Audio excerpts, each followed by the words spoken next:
Maaf Tuhan, aku hampir menyerah. Karya Afel Ghazi. Pertama di sini data buku yang sudah dibaca oleh saya. Itu cuma ini doang. Lanjut ke resensinya. Yang pertama ada identitas buku. Itu dari judul bukunya yaitu Maaf Tuhan, aku hampir menyerah. Terus pengarangnya itu Afel Ghazi. Lalu penerbitnya itu dari PT Magenta Media. Terus ketebalannya ada 262 halaman. Nah, yang kedua dari resensi itu adalah latar belakangnya, latar belakang penulisnya. Afel Ghazi yaitu merupakan seorang perwira muda transportasi darat yang memilih untuk pensiun dini dengan terhormat setelah 2,5 tahun lamanya mengabdi. Afel Ghazi diketahui mengundurkan diri pada bulan Maret 2019. Ia pun kerap mendapatkan dirinya direndahkan oleh karena keputusannya yang dianggap kebanyakan orang tidak masuk akal. Sampai akhirnya Afel Ghazi dihubungi oleh pihak penerbit buku yang menaruhkannya untuk menerbitkan 3 buku yang telah ditulisnya. Makian ala lain tak perlu dijawab dengan perkataan yang sama buruknya. Balasan terbaik untuk menjawab caci maki adalah membuktikan dalam bentuk karya. Terus lanjut ke slide selanjutnya, yaitu sinopsis. Nah, dari sinopsis ini saya mengambil dari tema yaitu damai dengan takdir. Jadi saya bisa ceritakan dalam beberapa menit takdir ini, ternyata harapanmu tidak menemui kenyataannya. Yang selama ini dinantikan ternyata harus direlakan. Takdir menyapunya tanpa bertanya, apakah kamu mampu atau tidak.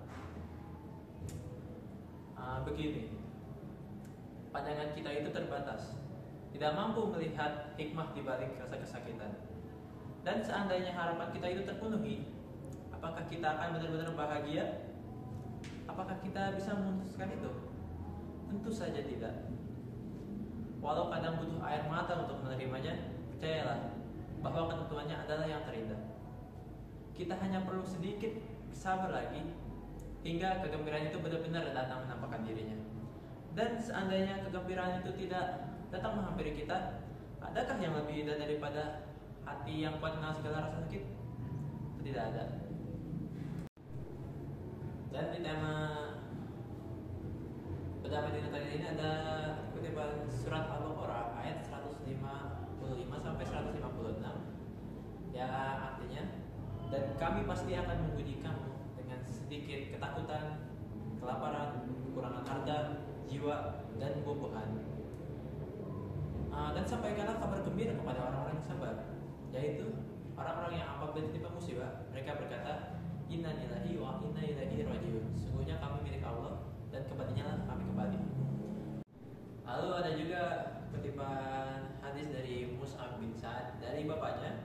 Ia pernah bertanya kepada Rasulullah SAW, itu manusia manakah yang paling berat cobaannya? Lalu Rasulullah pun menjawab, para nabi, lalu orang soleh, lalu orang yang semisal itu, dan semisal itu berikutnya. Seorang itu akan diuji sesuai dengan kualitas agamanya. Jika imannya kuat, maka cobaannya pun semakin berat. Jika imannya lemah, maka cobaannya tidaklah berat. Seandainya seorang terus-menerus ditimpa musibah, maka ia akan berjalan di muka bumi ini tanpa keadaan dasar. Nah, selanjutnya kita masuk ke komplikasi dan keorientasi ini. Saya mengambil tema yang berjudul yaitu ketika kita berani bermimpi. Muhammad Al-Fatih ketika menekan impiannya menaklukkan Konstantinopel di hadapan matanya, maka mulai saat itu ia mulai berusaha lebih kuat dan lebih hebat lagi, karena ia tahu untuk menjadi sebaik-baik pemimpin dan memiliki sebaik-baik pasukan yang diperlukan bukan hanya mimpi, tentu saja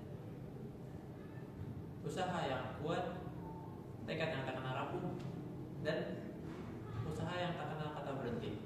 Hari ini kita tahu bahwa impiannya telah terpenuhi. Jadi jawaban para hadis Nabi itu panglima terbaik yang mencatatkan kitab emas di sejarah sepanjang umat manusia.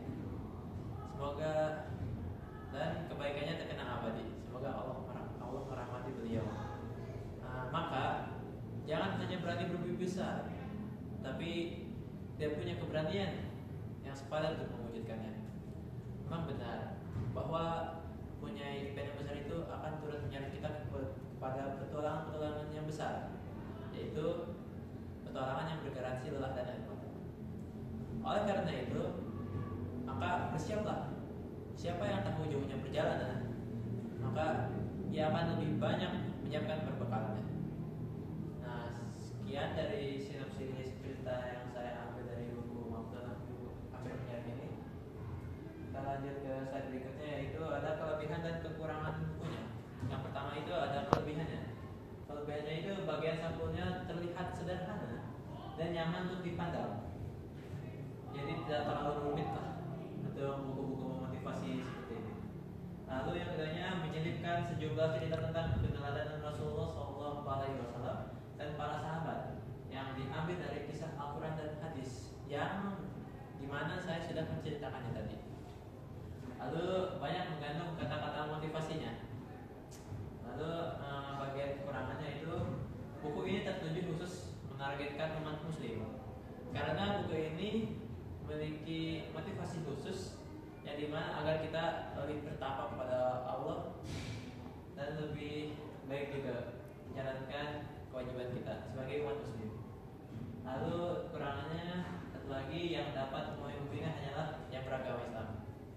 Kita lanjut bagian kesimpulannya, yaitu buku ini cocok untuk yang sedang menghadapi kesulitan dalam hidup serta membutuhkan motivasi untuk kembali berjuang. Buku ini juga sangat cocok untuk seseorang muslim karena dalam buku tersebut menyelipkan sejumlah cerita tentang keteladanan Rasulullah SAW dan para sahabat yang diambil dari kisah Al-Quran dan hadis. Jadi segitu saja hasil